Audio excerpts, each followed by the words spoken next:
श्री राम। नमस्कार। सार्थ भगवद गीता विश्लेषण भाग 7। आज 8 जून 2020। मैं हेमंत बापट आगे बताने जा रहा हूँ। पिछले भाग में हम लोगों ने देखा कि अर्जुन की मानसिक स्थिति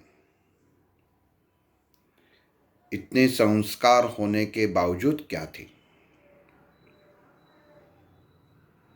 उसके मन में उठने वाले प्रश्न रास्त थे। अब यहाँ पे अर्जुन श्री कृष्ण को पूछता है कि हे केशव, ये जो सामने मेरे तात श्री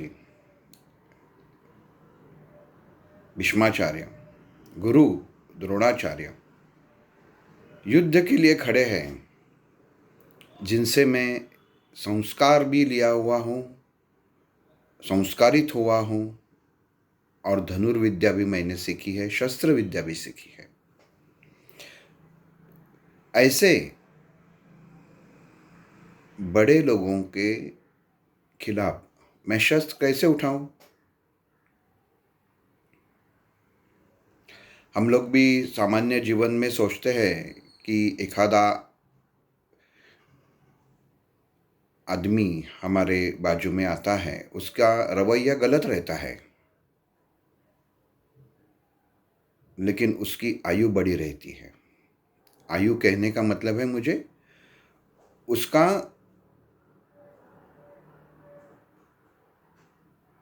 जो एज है, आयुमान, वो बड़ी रहती है, उम्र में बड़ा रहता है। हम लोग देखते हैं कि ये अजोबा उम्र में बड़े हैं, इनसे गलत बात नहीं करनी चाहिए, ये मेरे पिता समान है, इनसे गलत बात नहीं करनी चाहिए। लेकिन परिस्थिति क्या है, वो क्षण क्या है, ऐसी कौन सी घटना है कि ये मन में प्रश्न आया कि ये मुझसे उम्र में बड़े हैं, इसका लिहाज रखते हुए मैं उनको उल्टा जवाब नहीं दे रहा हूं। अब यहाँ पे अर्जुन श्री कृष्ण को पूछ रहा है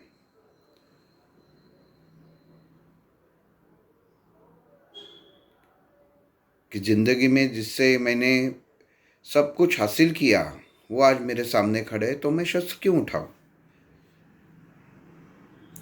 देखिए, ये शब्द अभी तक 10-12 बार आके गया हुआ है कि मैं शस्त्र क्यों उठाऊं, शस्त्र क्यों उठाऊं। ये हर समय अर्जुन के मन में उत्पन्न होने वाली शंका, ये एक प्रकार का गुण है। भगवत गीता में करुण गुण लिखा हुआ है, लेकिन अगर आप देखने जाए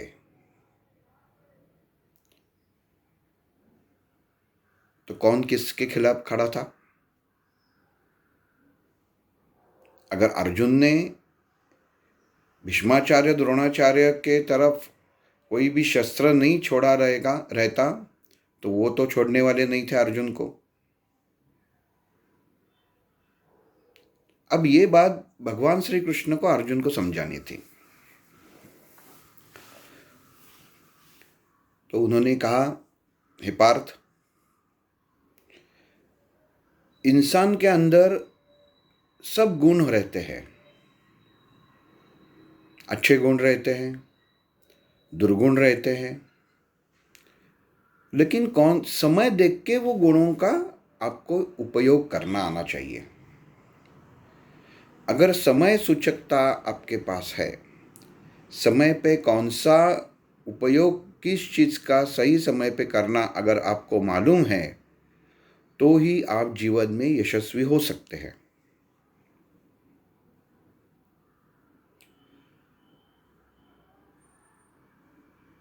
भगवान श्री कृष्ण अर्जुन को पूछता है, अभी ये जो सामने खड़े हैं वो तुम्हारे तात नहीं है, वो तुम्हारे गुरु नहीं है।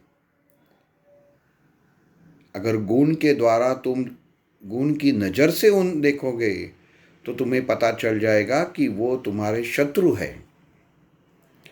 और शत्रु पे दया करना मतलब खुद के हाथों खुद के पाँव पे कुल्हाड़ी मारना है। अगर तुमने अपने मन में छिपे हुए भाव को जगा दिया,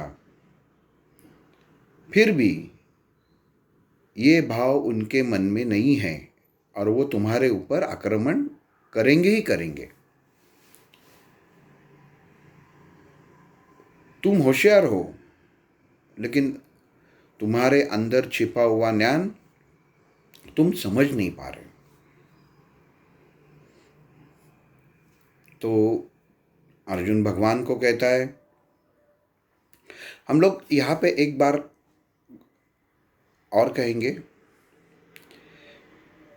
कि अभी जो श्री कृष्ण और अर्जुन के बीच संवाद हो रहे हैं वो एक मित्रता की दृष्टि से हो रहे हैं।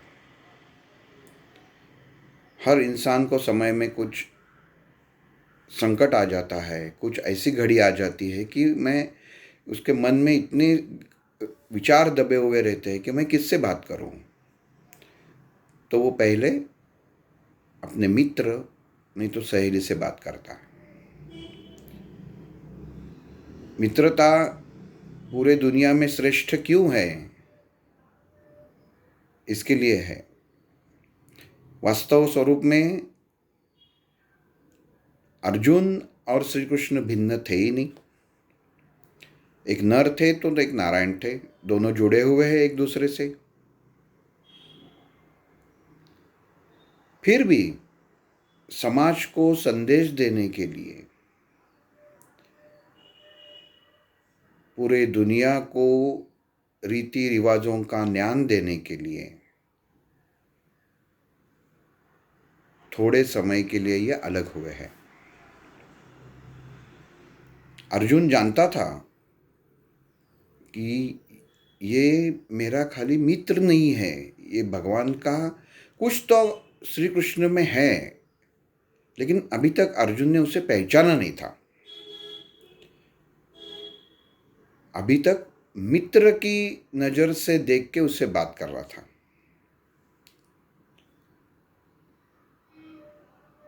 और अभी श्री कृष्ण क्या पूछता है अर्जुन को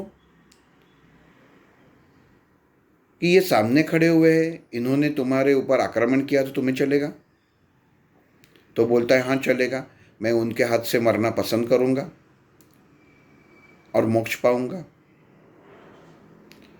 तो श्री कृष्ण कहता है, कैसे हो गया?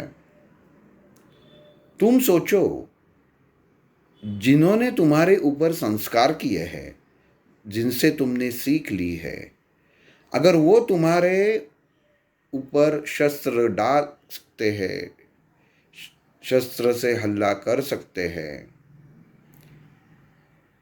तो उसके पीछे तो कुछ रहेगा। क्योंकि वो ज्ञानी है, वो समय सूचकता समझ के तुम्हें दुश्मन मान रहे हैं।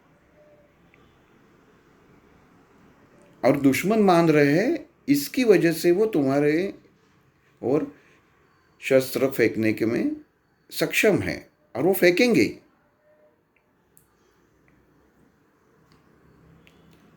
इसमें एक उदाहरण मैं बताता हूँ, समाज का उदाहरण है। गुण कैसे बदलता है वो बताता हूँ। ऐसा समझ लीजिए, कोई औरत का बेटा मर गया और किसी लड़के ने कहा कि हे माते, आज से मैं तुम्हारा बेटा बन जाता हूँ।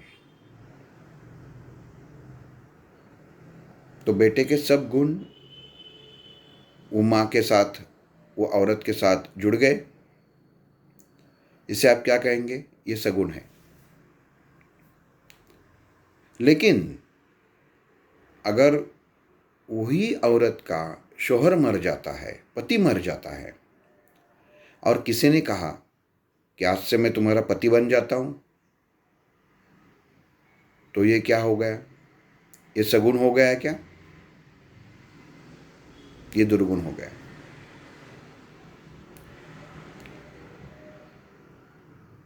मीन कहने की बात यह है कि मनुष्य के अंदर जो गुण है, जैसा आपके सामने कोई भी संकट आता है, कोई क्षण आता है, कोई निर्णय लेना की स्थिति आ जाती है, तो अपने अंदर छुपे हुए गुण को, एक ही गुण, वो परिस्थिति के अनुसार इस्तेमाल करना चाहिए।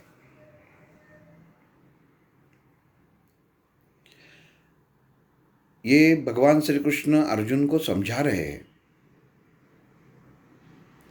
तुम्हारे अंदर सब गुणों से तुम पार भरे हुए हो, लेकिन अभी क्षण कौन सा है? युद्ध का है। वो तुम्हारे तात नहीं है, वो तुम्हारे शत्रु है, तुम्हारे खिलाफ खड़े हैं। ये पहचानो, ये पहचानना जरूरी है। अगर तुम ठीक तरह से रिश्ता पहचानोगे नहीं, तो तुम्हारी वीरता का कुछ उपयोग नहीं, तुम्हारे बुद्धि का कोई उपयोग नहीं।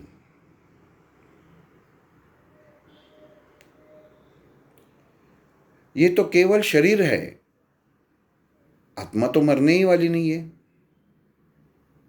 देखिए, भगवान श्री कृष्ण और अर्जुन, आत्मा और परमात्मा, आत्मा और परमात्मा अलग हो सकते हैं क्या? नहीं हो सकते। अगर आदमी का शरीर है तो उसे लगता है कि ये मैं कर रहा हूं। बेशक वो करता है, लेकिन ये शरीर को चलाने वाला आत्मा, जीवात्मा, जो शक्ति है, जो ऊर्जा है, वो भगवान से जुड़ी हुई है।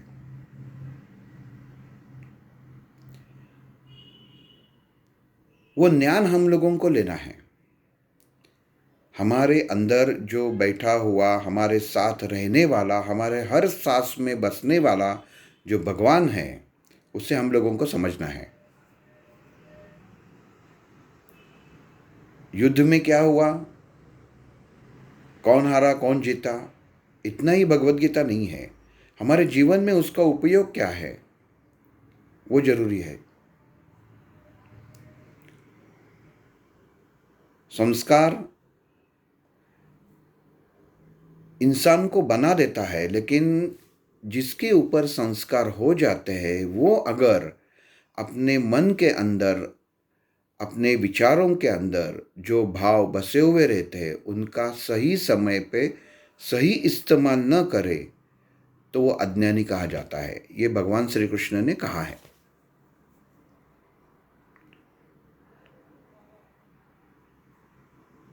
अब यहाँ पे हमने देखा, अर्जुन बुद्धिमान है लेकिन अज्ञानी है। एखादा बच्चा, हम लोग देखते हैं कि फूल, अगर उन समझ लीजिए कि कोई बच्चे के हाथ में आपने गुलाब का फूल दे दिया, तो गुलाब का फूल का सुगंध वो महसूस कर सकता है, उससे उसका आनंद हो जाता है, जो उसके चेहरे पे दिखाई देगा, क्योंकि सुगंध है वो। लेकिन अगर आप उससे पूछेंगे कि बेटा ये किस चीज़ का सुगंध तुम ले रहे हो, तो वो बोले, एक तो वो जवाब नहीं दे पाएगा, क्योंकि ये फूल को गुलाब कहते हैं, ये उसे मालूम ही नहीं है। कहने का मतलब है, चीज़ सामने है, गुलाब हाथ में है, उसकी सुगंध आ रही है, लेकिन इसे गुलाब कहते हैं, और इसका पेड़ ये होता है ये मालूम नहीं है। बुद्धि है, उसका आकलन हो रहा है, लेकिन ज्ञान नहीं है। वैसी मानसिक स्थिति अर्जुन की है। और ये सखा श्री कृष्ण उसको समझा रहा है। अधर्म के बाजू में खड़े होने वाले हर व्यक्ति मृत ही है, क्योंकि वो अधर्म के बाजू में खड़े हैं। जीवित है तो केवल शरीर है। जो दुर्गुणों से भरा हुआ है, अगर सगुण से भरा हुआ रहता तो आज वो युद्ध के लिए तुम्हारे सामने हे पार्थ खड़े नहीं होते, नहीं तो वो तुम्हारे बाजू में आके खड़े हो जाते। मैं कहने का मतलब है धर्म के बाजू में आके खड़े हो जाते। लेकिन खड़े हुए नहीं हुए। पिछले भाग में मैंने कहा था वचन कितना महत्वपूर्ण है। क्यों खड़े हुए थे द्रोणाचार्य और भीष्माचार्य कौरवों के बाजू में? वचन, शब्द, दिया हुआ वचन। और यहां पे श्री कृष्ण क्या कह रहे हैं? समय सूचकता। जो भाव आपके अंदर है उसकी समय सूचकता।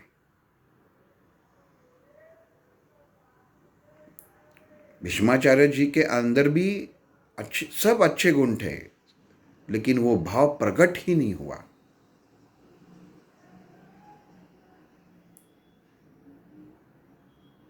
अर्जुन को वो समझाने की कोशिश कर रहे हैं। कौन कर रहा है? श्री कृष्ण, मित्र।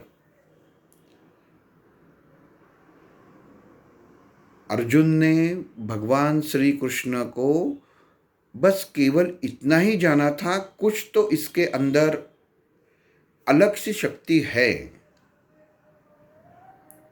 लेकिन पूरा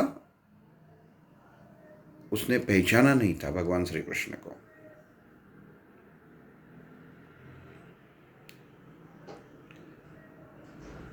सबके जीवन में हर समय, हर क्षण, हर सांस में भगवान रहता है। वो भगवान को समझना बहुत जरूरी है। कौन से रूप में आए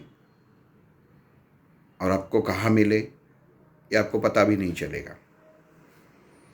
अगर आप सोचेंगे कि मैं दिन भर पोथी पढ़ता हूँ, ग्रंथ पढ़ता हूँ, भगवान श्री कृष्ण के, भगवान राम के, भगवान गौतम बुद्ध के शरण में रहता हूँ तो वो मुझे दर्शन दे, तो संभव नहीं है।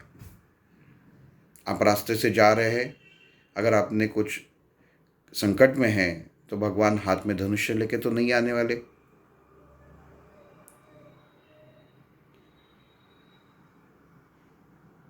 तो हम लोगों को पहला भगवान पहचानते कैसे है, भगवान को पहचानना कैसा है। हर समय, हर क्षण भगवान हमारे साथ में रहते हैं, फिर भी हम लोग पहचान नहीं पाते। कभी कभी हम लोग कहाँ पे गांव पे जाते रहते हैं और कोई जो प्रवासी यात्री, किसी को शारीरिक वेदना हो जाती है, कुछ पीड़ा हो जाती है, तो कोई पूछता है कि गाड़ी में कोई वैद्य है, डॉक्टर है?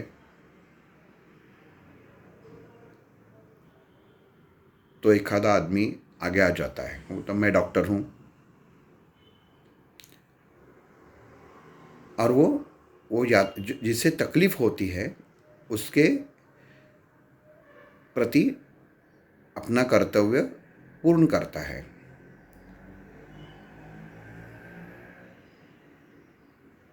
और सब लोग देखते रहते हैं। जो वैद्य के हाथ में, डॉक्टर के गले में अपना सीना देखने के लिए जो स्टेथोस्कोप करके आयुध आता है वो नहीं है। ना कोई इसका पर्चा है कि जिसके ऊपर लिखा हुआ ये डॉक्टर है। ना इसने कोई अच्छा ड्रेस पहना हुआ है, कपड़ा पहना हुआ है। ना इसका कोई पहचान पत्र है। फिर भी वो इतना कहता है, मैं डॉक्टर हूँ, मैं वैद्य हूँ, और वो उपचार कर देता है।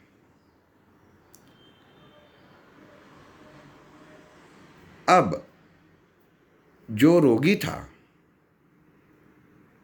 उसके लिए ये वैद्य, ये डॉक्टर भगवान है। वो रोगी क्या करता है, मैं अभी प्रवास कर रहा हूँ, मुझे ये तकलीफ हो रही है, हे भगवान मुझे बचा ले, भगवान को पुकारता है। जब वो भगवान को पुकारता है मन के अंदर, तभी भगवान क्या करता है, पूरे बस के अंदर किसी को एक को चुनते हैं और वो पूछता है कोई डॉक्टर या वैद्य है क्या। हम लोगों को लगता है क्या इसी ने पूछा, अच्छा हुआ, चलो इसकी जान बच गई। लेकिन वो सब भगवान की माया है। आप भगवान को आवाज दो, भगवान को पुकारो, वो आ ही जाता है। किसी के रूप में भी, कौन से भी रूप में आ ही जाता है। जैसे यहाँ पे वो डॉक्टर आया, अपना काम करके वो चला जाता है। बाद में बोलता है आप अगले स्टेशन पे उतर जाओ, फिर आप बड़े दवाखाने में लेके जाओ। लेकिन उस समय जो जान बचाता है वो डॉक्टर नहीं रहता, वो भगवान रहता है। इसके लिए हमें भगवान कौन है, क्या है, कैसा है, ये समय सूचकता और समय पे होने वाले हर एक स्थिति के अनुसार पहचानना जरूरी है। भगवान श्री कृष्ण को याद करेंगे तो वो बांसुरी बजाते सुदर्शन लेते हुए नहीं आएगा, कौन से भी रूप में आ सकता है। हमें उसे समझ लेना चाहिए और विश्वास चाहिए। आप सफर करते हैं, वो विमान में ऐसे स्थिति में जैसे ये यात्री का हुआ, डॉक्टर का होना, ये सब भगवान का खेल है।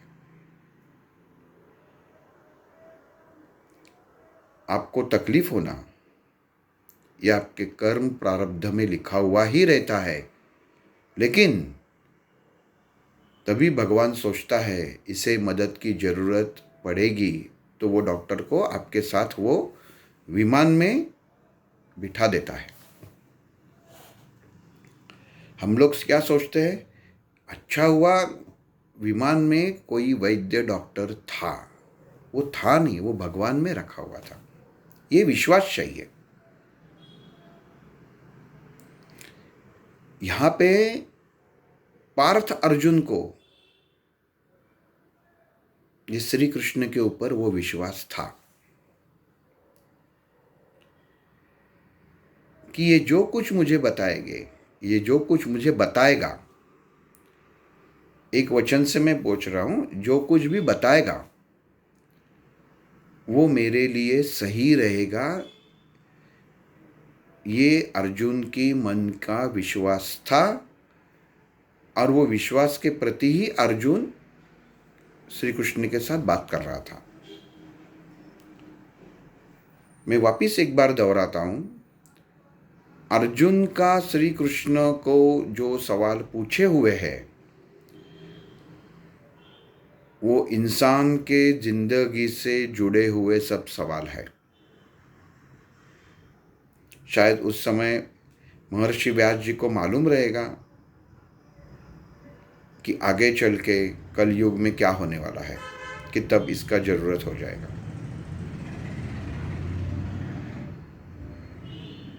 दुर्गुण क्या है, सगुण क्या है, संस्कार क्या है, ये समझना बहुत जरूरी है।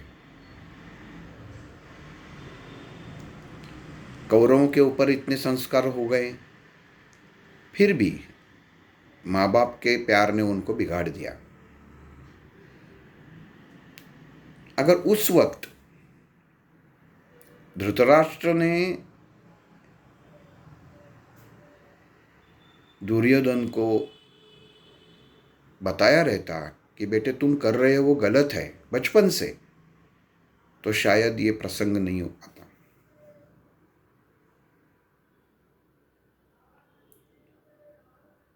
कहने का मतलब है कि पाठशाला में संस्कार मिलते हैं, लेकिन घर में बड़ों को भी याद रखना चाहिए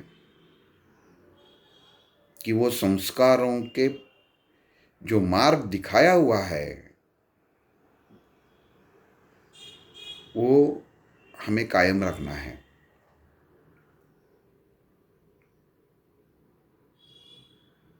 एक उदाहरण बताता हूं जो मैंने पढ़ा था। एक चर्च के धर्मगुरु एक अच्छा भगवान यीशु का चित्र बनाना चाहते थे और वो चित्रकार के पास गए। उन्होंने चित्रकार को बताया कि मुझे एक भगवान यीशु का चित्र निकाल के दीजिए। अब चित्रकार ने इससे पहले कभी भगवान यीशु का चित्र निकाला नहीं था, और कोई भगवान का अगर आपको चित्र निकालना है तो भाव बहुत महत्वपूर्ण रहता है। चेहरे के ऊपर जो भाव रहते हैं बहुत महत्वपूर्ण रहते हैं।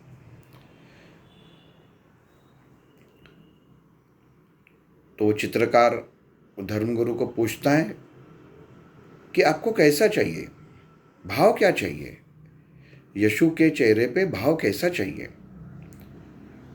तो फादर बोलते हैं, वो धर्मगुरु बोलते हैं कि मुझे निरागस भाव चाहिए। उसे कुछ समय मांगता है और वो चित्रकार बाहर निकलता है और घूमते घूमते एक जगह उसको एक छोटा सा बच्चा दिखाई देता है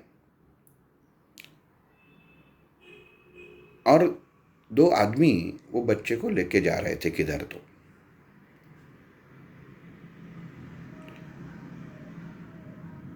और वो बच्चा मदद की अपेक्षा से ये चित्रकार की तरफ देखता है, लेकिन ये चित्रकार पहचान नहीं पाता। उसको लगता है ये भाव, इसका जो चेहरे के ऊपर निरागसता दिख रही है, बस यही निरागसता है, और वो वापिस आ जाता है और चित्र निकाल देता है। कुछ साल जाते हैं, कुछ सालों के बाद वापिस वो आ जाता है। वापिस धर्मगुरु चित्रकार के पास आता है और उसे बोलता है अभी मुझे थोड़ा चेहरे में बदल चाहिए।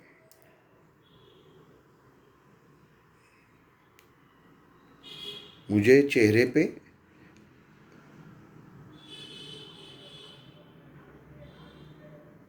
थोड़ा सा क्रोध दिखना चाहिए, निरागसता नहीं दिखनी चाहिए। तो चित्रकार पूछता है कि मैंने जब आपका बहुत सालों पहले यीशु का चित्र निकाला था तब मैंने एक बच्चे को देखा था, अभी मुझे वापस थोड़ा समय दीजिए, मैं देखता हूँ। वो वापस बाहर जाता है तो उसे पता चलता है वो बहुत सारे लोगों को देखता है, लेकिन उसे मन में वो भाता नहीं है जो उसको चाहिए था। फिर उसका एक मित्र बोलता है एक काम करो,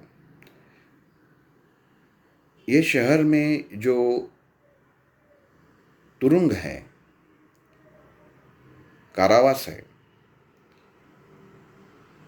वहाँ का जेलर मेरा दोस्त है। कोई ऐसा खूनी वहाँ पे रहेगा तो उसके चेहरे के भाव देखो, तुमको क्रूरता नजर आ जाएंगे। तो ठीक है बोलते हैं, वो जाते हैं वहाँ पे, और एक जगह कोठरी में वहाँ पे आदमी दिखाई देता है। बोलते हैं कि इन्होंने खून किया है। उसका चेहरा देखता है चित्रकार और वापस आता है, चित्र बनाता है और धर्मगुरु को दे देता है।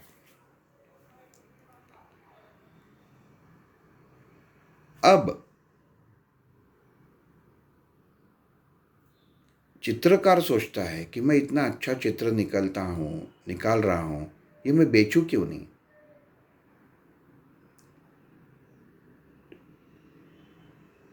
और वो दोनों चित्र जो पहले निकाला था निरागस भाव का, वैसा ही चित्र बनाता है, और ये भाव का दोनों चित्र बनाता है और बेचता है, और बहुत सारा पैसा उसके अंदर मिलता है। लेकिन दूसरे चित्र में मिलता है जिसके अंदर क्रौर्य छुपा हुआ रहता है। वो देखता है कि बहुत सारे लोग ये निरागसता जो चेहरे पे है वो चित्र खरीद नहीं रहे, लेकिन उससे मतलब नहीं था, उससे तो पैसा मिल रहा था। लेकिन वो सोचता है कि जिस आदमी की वजह से मुझे पैसा मिल रहा है उसे थोड़ा देना चाहिए, और वो वापस कारागृह में जाता है। वो आदमी को मिलता है और आदमी को बोलता है कि मैंने तुम्हारा चित्र निकाला है, यशु जी के चेहरे से उससे मिलाया, और मुझे ताज्जुब है, बहुत पैसा मिला। तो उसमें से कुछ पैसा मैं तुमको देना चाहता हूँ, तुम अपने परिवार को बेच सकते हो। और वो जोर से आदमी हंसने लगता है। तो इस समझ में नहीं आता कि अरे इतने इतने पैसे देख के इतने जोर से हंस क्यों रहा है।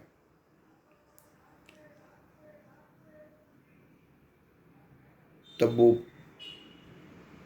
खूनी है, वो चित्रकार को कहता है, देखो मैं जब निरागस था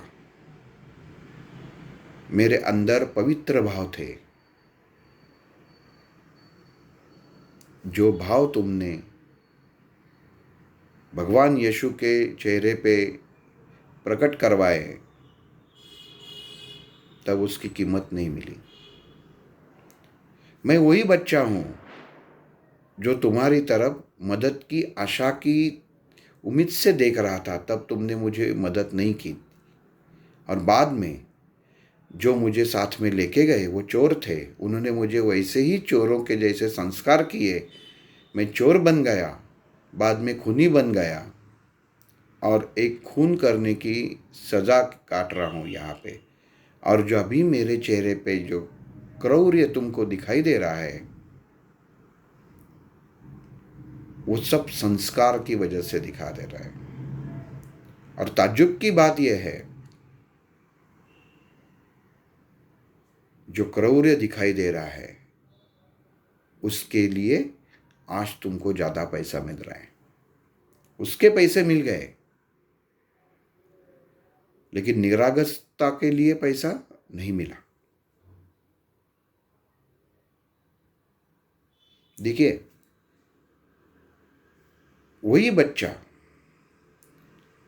जब निरागस था उसको मदद की ज़रूरत थी, तब हाथ नहीं दिया। अगर उस वक्त ये चित्रकार ये भूमिका के बजाय इंसानियत की भूमिका अपनाई होती तो बच्चा भी बच जाता। लेकिन उस वक्त प्रेम भाव, दया भाव ये चित्रकार के मन में जगा नहीं,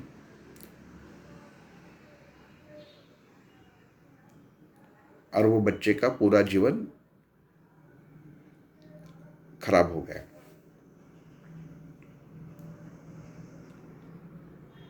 ये एक कथा क्या बताती है? भगवान को पहचानो। समय को पहचानो।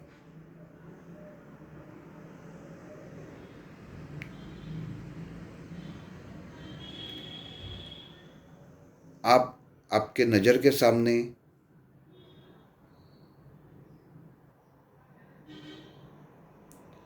एक बार भगवान यीशु का चित्र लाइए, देखिए चेहरे पे उदासीनता, हाथ पांव से खून निकल रहा है,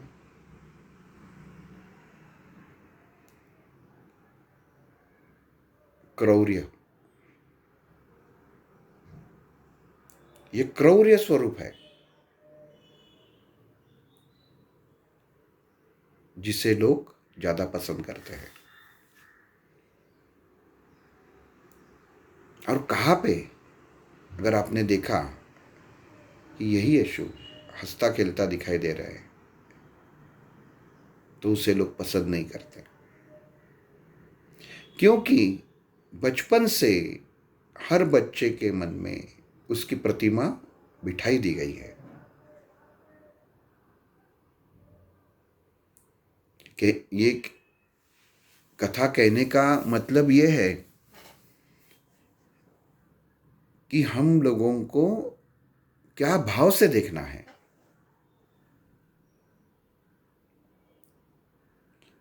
हर चित्र के अंदर,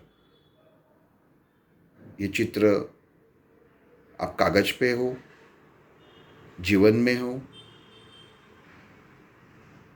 कहाँ पे भी हो, आपको वो समझ लेना बहुत जरूरी है।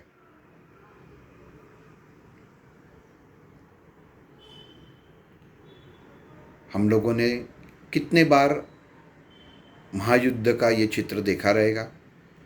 भगवान श्री कृष्ण बता रहे हैं, अर्जुन नीचे बैठ के हाथ जोड़ के सुन रहा है और पीछे सब सैन्य खड़ा है। ये करुणा है, क्रौर्य है, ये हम लोगों को समझना जरूरी है। बहुत सारे जगह पे लिखा हुआ रहता है कि महाभारत के ग्रंथ घर में नहीं होने चाहिए, घर में महाभारत बढ़ जाती है। ऐसे चित्र भी नहीं होने चाहिए, घर में बवाल पैदा हो जाता है, झगड़े चालू हो जाते हैं। क्यों? जैसे ये कथा था, ये कथा थी, वैसे ही आपका भाव उस चित्र के प्रति क्या है वो महत्वपूर्ण है। महाभारत में आप क्या लेते हैं वो महत्वपूर्ण है।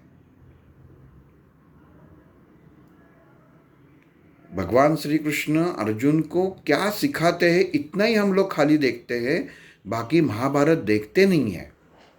इसके लिए डर रखता है मन में। डर क्यों डरने का ही जरूर नहीं। हर पन्ने पे भगवान है तो घर में रखने की कोई चिंतित बात ही नहीं है। आप रख सकते हैं, ज्ञान है ये, आप पढ़ सकते हैं, लेकिन ज्ञान क्या उसमें लेना है ये बहुत जरूरी है।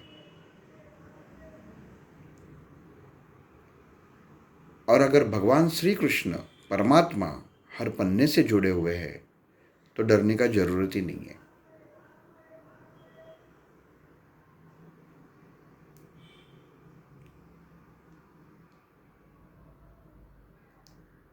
ये वीडियो बनाते समय कोई भी धर्म, जाति, इसे ठेस पहुंचाने की कोई भी मेरी चेष्टा नहीं थी। एक उदाहरण के माध्यम से जो समस्त प्रजा, समस्त लोगों को सामने आ सके, अभी तक हम लोगों ने देखी है, इसके लिए ये उदाहरण दिए हुए हैं। अगर किसी की भावना को ठेस पहुंचता है तो मैं क्षमा चाहता हूं, लेकिन आप भाव समझ लीजिए, फिर आपको कथा समझ में आ जाएगी। आज यहाँ ही रुकते हैं, कल आगे देखेंगे। श्री राम।